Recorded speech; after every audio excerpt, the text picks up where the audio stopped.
My dad was in partnership with another guy called Terry Keys, and when I was younger, about 8 or 9, he used to take me around to the lofts, and he used to let me go in play about with the stock pigeons. When I remember at school at about 10 or 11, always thinking about pigeons and having my own loft at one day and not concentrating really well on doing the exams, but always worried about pigeons. So I don't know, I just fell in love with them really. The biggest influence on me was obviously my dad, who initially got me into the pigeon racing. You know, we were very good at club level, me and my dad, for a long period of time. We wanted to up our game international level, and we met Jeff Cooper. Jeff Cooper was the biggest influence to take me on from club racing to national racing when I first met him, and he was probably the best at the time in the national racing. When I was 14, I raced with, I went round and tried to persuade every friend at school that pigeon racing was, you know, we could make fortunes out of pigeon racing by winning all these big nationals, and managed to convince a friend who had a garden, because we didn't have a garden where I lived, a guy called Nigel Grandison, to start up pigeon racing. So we formed, you know, a 6 foot by 6 foot shed, and we raced them there. I remember the first Youngbird season, we were 6th. And that was the only time we ever scored, so it was the 6th club, and we were over the moon with that. And the following year, we started off in the inland races, and were miles a long way behind, and we sent to a race Nantes, and it was a really fast race, and we were 1st and 2nd club. I remember the flyers saying anyone can win a blow-home, and we sent the pigeons back 2 weeks later to place Portiers, and it was really one of the hardest races ever, and we weren't to know that because we were novices, and we were 1st and 2nd club again. So that's how we got in. You know, got into it. I really enjoy the most long distance racing, because I don't think the wind plays a part in long distance racing so much. And it's always been a passion when you get a pigeon late at night, and you know, and you're waiting there, and not, you know whether you're going to get it or not. It really gives me a big buzz. I start racing at the first race. You've got to get the pigeons gradually in condition to do the long distance. You can't. It's like running a marathon. You can't jump them from 100 metres into a marathon without any training on the way. So I start on the first race in the club, which is normally about the 14th of April, and they're going there as training races, the distance pigeons, because they're not quick enough to win them kind of races, because they're the pigeons that are bred to fly sort of 15, 16, 20-hour races, and they're not quick enough. They can't do it, the same speed. But we need them races to condition them. So we send them to normally the first 3 club races, and then normally to a club channel race or a small national race. But these are not to win the race. They're just to condition the pigeons for the next stage. You can't fly 10 hours before you fly 4 hours. You need to gradually work the pigeons up to the marathon race. And in my opinion, you need 2 10-hour races before you can fly the 15 hours. The organisations I'm part of is the National Flying Club, the British International Championship Club. My local fed's the BB&O. We also compete sometimes in the BBC, because we need enough races to get the good pigeons in conditions. So we often send to 3 channel races on the trot. The problem with the federation now is they're all much shorter races, and people aren't so keen to go across the channel now. The origin's been changing depending on what distances I wanted to go. I mean, the initial origin was a pigeon called Southfield Supreme, and he was more of a middle distance pigeon from a guy called Van Elsacker, and I crossed him back into the distance pigeons, and they produce really great pigeons from 400 to 600 miles. For about 10 years I was flying that kind of pigeon with the Brockamp cross into them. They were as good as anything, from Tars National 560 miles to from 400 to 600 miles. On a 2-day race when they needed more, the pigeons weren't capable of doing that kind of distance. After doing very well at them distances, I decided I'd try to go the 2-day Barcelona, Perpignan and races like that, which are a lot harder. My passion is trying to win the Barcelona International, which these pigeons weren't capable of doing. So recently I've invested a lot of money into more Holland and also Belgium Barcelona International pigeons. I'm creating a family around them now to try and have a go at Barcelona. We've had some success at the moment, but it's a plan about 4 years ago, and it takes time to get the team that you want to get together. Some good friends of mine, when I mentioned that I was going to start sprint middle distance, fed me some pigeons. So the bases are Les Green and Mark Walker, who's a very good friends with a guy called Rudy Van Reef. We sent 24 pigeons over. So we had that was a sprint team, and the middle distance team was my old national winners and then we bought some pigeons off, some Vanderbilis and some middle distance pigeons to add into them, and we bred them ones ourselves. These were my stock lofts, and I've recently got Nigel Langstaff to manage the stock birds for me, and we've built lofts, new lofts down on the south coast. And yeah, so now we've decided for the first time ever to change these lofts into a sprint middle distance loft. So that will be the young bird loft, and this will be the old bird sprint middle distance loft. And we're going to race 18 pair of inland in the club fed. And we're going to just keep them inland, and 32 pair we're going to race in the shorter channel races. You know, the 1 day channel races up to 300 mile. Because the long distance pigeons, you know, they're not quick enough for them races. So we're going to start concentrating and trying to have a good team for them now. The most important thing to me is that pigeon has won directly off of them. You can see where that came from in the pedigree. I don't like pigeons that win with nothing behind the pedigree. You know, I like to see how it won. It came back from maybe a grandchild of a champion or something like that, or its parents also won. I don't like to see when you look at a pedigree, there's just a winner. You can't see where it's come from in the back of the pedigree. So the pedigree is number one. Handling, I don't like. If I had a choice, although it's not a must, I prefer them to small to medium. But then I'm looking for middle distance, long distance. See, when I say that, I'm not sure. Sprint's probably different. Quite a firm believer. If they're lighter, it's a lot easier for them to fly quicker because it's like a plane. You know, if you take Jumbo or Concorde, so they're a bit more aerodynamic. I don't have any of them theories, to be honest with you. I mean, I've had pigeons with brilliant throats, brilliant wings, brilliant everything, and an absolute perfect pigeon, and then can't win. When I started pigeons, when I was in my 20s, I did have all them theories, and I used to, you know, not buy a pigeon unless it had that, and not look at the pedigree, and I was pretty poor. But since I changed my theory, thinking I'm not going to do it, I'm going to look more on the pedigree, then I became a lot better.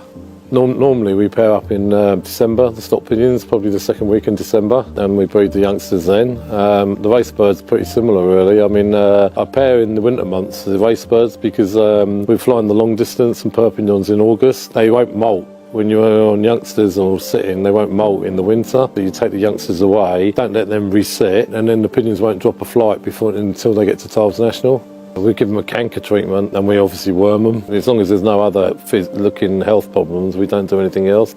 We send drop-ins to the vet to make sure there's no worms or high cocci count or anything like that. And if there was, we would treat. If there's no problem there, but we still canker. We take three rounds off the main pigeons, and then some of them we use as feeders for the main pigeons. We have 15 individual sections. We introduce a hen, let them lay and underlay the eggs. The feed program is obviously lots of multivitamins and grit. We use Versalaga breeding, but other breeding mixtures with more protein in. We find they don't eat a lot of maize. Apart from that, we give them vitamins once a week. In the winter, after the young bird season, I take all the old bird. I shut all the old bird boxes, the ones I still have left, and I transfer them into the young bird loft, and I introduce the young birds with their hens into the old bird loft, and that happens at maybe the second week in September, and I leave them in there till December, and they pair up and they find the other nest boxes and they're sitting and they go through cycles, and sometimes it's the odd youngster in there, so they're all finding the boxes of the lost pigeons and finding their position in the loft. And then on the 1st of December I take the hens away and introduce the old cocks back on the 1st of December.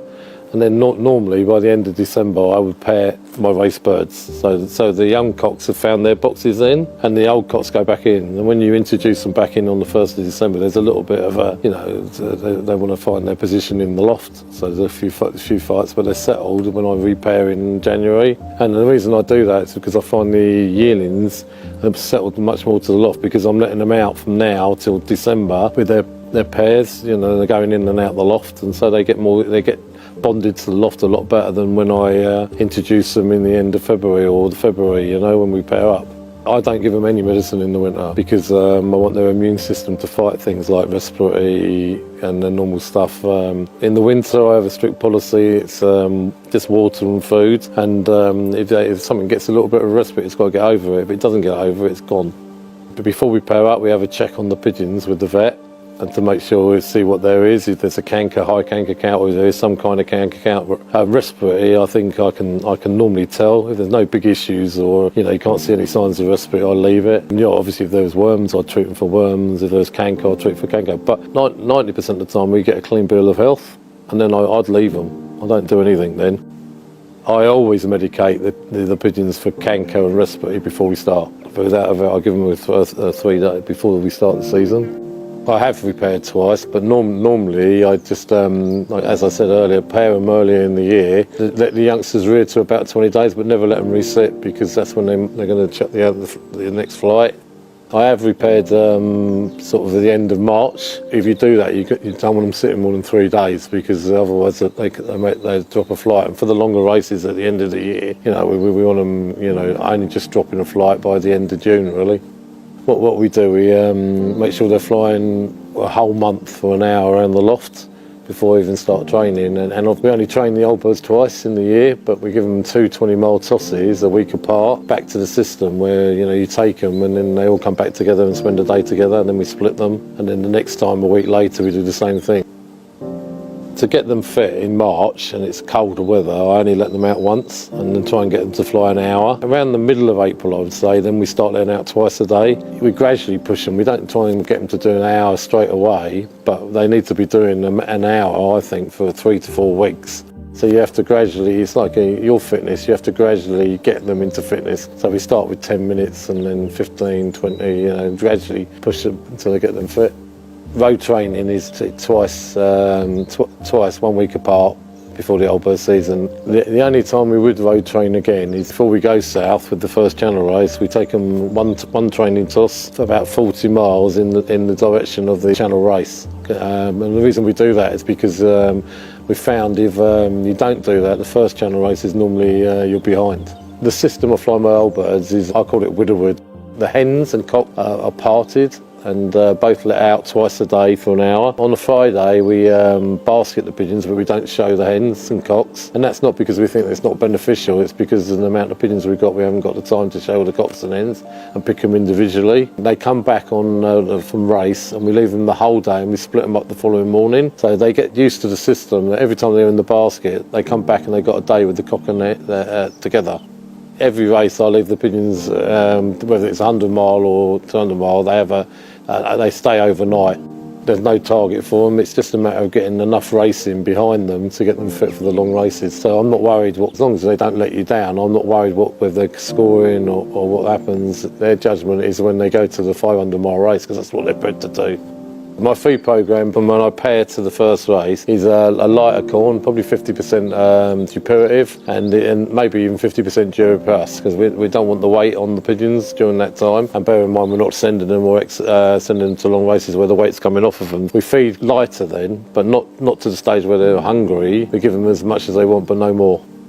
When we race, we change the corn to Superstar Plus twice a day, morning and night. But when we're going up to a 500 mile race, the last 3 to 4 days, depending on, we obviously look on the internet and get a gauge on how hard the race is going to be. Is the wind on their nose? Is it boiling hot? We would increase the fat depending on how hard the race. So if it's a 500 mile race and it looked like the wind was behind them, probably 2.5 days worth of fat. When we say fat, we feed them the normal corn, and then afterwards we feed the fat.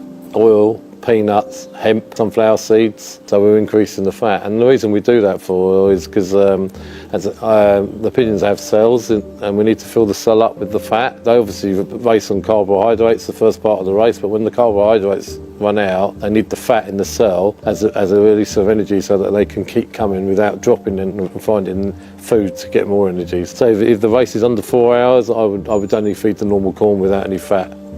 They get used to the system that you know, they're going to be with the hens. I think they understand basket, they're going to see the hen. I mean, that's the biggest motivation, and the love for the loft. Although I do have some motivation boxes, I call them, where I move them around the shed, maybe trying to gain a little bit of added motivation from a cockbird, or get 2 cocks that want the same kind of space. I think that works sometimes, but not all the time. But generally, they just get to know the system, that the hen is there when they return all the cock. My old birds, race-wise, would start with the first 3 inland races. Then we give them normally 3 or 4 small channel races on the trot. And then we have the 16 days off for the long distance race. So they'd have the 16 days race where they just go around the loft. I think it's really important that the pigeons are worked hard, but if it's straightforward or fairly straightforward race, then they have four small channel races on the trot. When I say small channel races, I'm talking about 200 to 300 miles, depending. If we have a really bad one though, then I'd rest them and have a week off. They go every week, unless they've had a bad time on the week, and I can say, I'll give them a rest. But yeah, I think at 200 to 300 miles, they should be able to recover and go back. When the pigeon comes back from a race, we use probiotics and electrolytes for a couple of days, and we also add animal protein, because animal protein repairs the muscle. We put that on the corn for 2 or 3 days to repair the muscle. I have 3 different sections, exactly near enough the same. All hold 50 cocks each, so we start with about 150 Widowwood cocks at the beginning of the year. Raise some Widowwood all year round, hens and cocks, and the boxes layouts. I mean, we used to have them only at the back, and what we found was there wasn't much competition. So a good fancier said to me, look, if you have some boxes in different places, like there's more competition for the pigeon, and we feel that's important, because they like to fight for their own area. And then we have an aviary on front, and when the pigeons are paired, we keep the aviary open, and in the winter we keep the aviary open, and they're fully paired, because obviously there's a lot of pigeons in here then. And when we're racing, we close the aviary, so we don't let the cocks out in the aviary, because we don't want any draft coming through the loft. And sometimes across the fields they can really pick up a lot of wind. And so that's what we do, and we race them locked on the ventilation systems at the front here. These balls, I need to be a bit deeper than they are now, but I mean, we have these on the floor so the hens, they don't like to go in them, and to stop them pairing in the corners and nests. We get the odd pair now and again, but it does stop them. The deeper they are, the better. The V perches are, look, I mean, you can have the standard V perches, but we've got these on the German perches, and we put something in the back to make sure that they can't get 2 hens that can nest in the perch. We rake them daily to make sure rake the balls, and the droppings go underneath the floor. These pigeons don't have access to this aviary. No, they just go in and out of it. So so we don't let them have access to the aviary. We keep them. We don't like the draft. This is one section we race like that, but the other 2 sections we do let them have access to the aviary.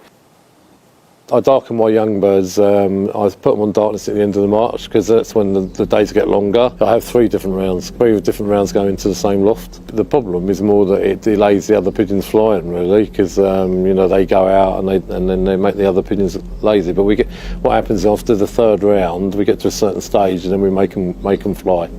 Normally, if we're breeding early youngsters, then I don't let them out that often, because we have problems with the sparrowhawk. So I just let them out enough once a week. They go out and they know how to come back in. The 3rd round comes, and I let the lot out together. For me, I like to see them flying over an hour before I think about training. Normally my youngsters would roam and fly very well, and this year it's the first year I brought sprint middle distance pigeons in, and for whatever reason they didn't roam, and I was a little bit concerned about it, thinking maybe I'm not going to have such a good year or lose them in training. But we hardly lost a pigeon in training and had a fantastic year with them. My feed with the young birds, as soon as I wean them, is on Superstar Plus, and they stay on that corn for all the time. That's the base corn. I don't add any fats to the young birds, because I don't fly the distance over 4 hours with the young uns, so we're not adding any fat or any energy corn to the young birds. It's just a base corn of Superstar Plus. When you start letting them out, we feed them. They get used to calling them in when I'm feeding them before. If they don't come in, then obviously they miss that feed. Youngsters, I don't treat them at all until before the first race, and then we give them a respiratory course and a canker course. Normally you have young bird sickness all the time. This year I had a vaccine for paramoxide and E. coli. It's a joint vaccine, and it comes from Poland, and that's the first year I've never had the young bird sickness. I road train my youngsters 1 month before the first race starts. We start at sort of 8 mile. And we make sure they're coming out the 8 mile first, and then we move them up. The maximum distance we took them this year was 35 mile. This year with the sprint youngsters, 3 weeks before we went morning and night, 35 mile in the morning and 25 mile in the night, and we've done that all the way through the year. They never went out around the loft. When the racing started, it was twice a day, and on Friday mornings, 25 mile in the morning. My distance pigeons, when we give them 2 40-mile tosses, one on a Tuesday, one on a Thursday. After the young bird season, we lock them up and we just feed malting corn and clean water, and we've never had a problem getting through the malt.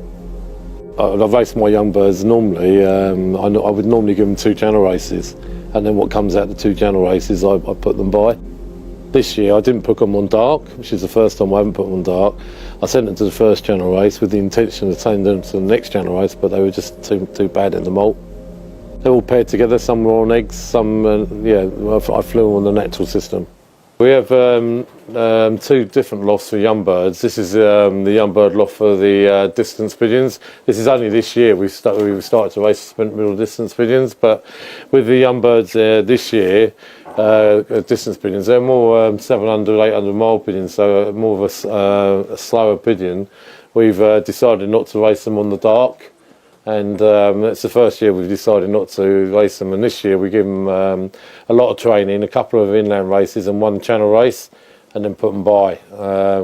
We used to race them on the dark and give them more racing, more channel racing, but the pigeons are slow developing pigeon, and more because of the distance, so we've decided that they don't compete at these short channel races, so we've now decided to not race them on the dark and get a different team for the sprint and middle distance. This is the young bird loft. I race the young bird sprint middle distance loft. I mean, as you can see, we had the boxes from the stock pigeons in here. So they had the aviary and they had the loft, and we let them pair, and the V perches. We just let them pair in here. So we had some on eggs, and we just raced them like that. How many? We started with 118 young birds when we started training, and we gave them 10 races, and we ended up with 96. I'm not sure it would have died so fast if the clubs were bigger, because then no one would very much dominate, and I think then and you get more of a social event. Biggest challenge is to try and get young people involved in the sport. I'm hoping. I know in Romania and China and different places like that it's sort of the young people are coming into the sport. I think in the UK we need to learn why that is, and understand why it's so popular in them kind of countries now. The biggest thing is, one, to make sure the loft's right. It needs to be a ventilated loft where fresh air gets into it without any draft, and it's got to be dry. I think the loft is very important, because even if you buy the best pigeons and the loft's not right, you're not going to win. Buy 1 instead of 10, if I can explain that. It's no good having 10 average pigeons. It's better to have 1 quality pigeon that you're breeding from, and base a loft around that pigeon. I remember the biggest highlight for me when I was 15 and clocking out of Poe, and today it's probably the most emotional time I ever done, and we sent 4 pigeons and we were 200th. The international winner with Supreme was probably the highlight of my career, because at that time I didn't think it was possible. I didn't really believe you could get pigeons in a north-east wind at 540 mile on the day, and then a pigeon came at 6:15, and he had a son that looked identical to him, and I'd let the woodcocks out, and when it dropped I thought, what's wrong with his son? I didn't think it was him, because he didn't look distressed at all, so I threw a ball at him and trying to get him to fly with the other cocks, and then about another 3 minutes later he came down again, and I thought, there's something wrong with that pigeon. Anyway, I opened up the loft, and his box was on the right and his son's was in the middle, and he went into his box. And then I realised it was him, and oh hell, I didn't have the clock ready, I didn't have the thimbles ready, because I didn't think you could get a pigeon. So we were running around like a lunatic and clocked him. But the thrill to realise you were winning the international out of 17,000 pigeons, and then going to bed overnight and worrying whether it would be beat by someone in Holland going through the night, getting up next morning and finding it wasn't, was amazing. So I'd say that's the biggest thrill I've had in pigeon racing so far. I think I've been lucky enough to win most races, so the one that's the biggest challenge for me now is Barcelona, because it's the biggest race in the world, and it's the hardest race I've found to try and get pigeons from. Every day I love getting up and being with them, and looking around and seeing what's happening in the pigeon loft, and just generally handling them and playing about with the pigeons is what I enjoy doing on a daily basis. The greatest feeling for me in pigeon racing is the excitement of clocking from anywhere, really.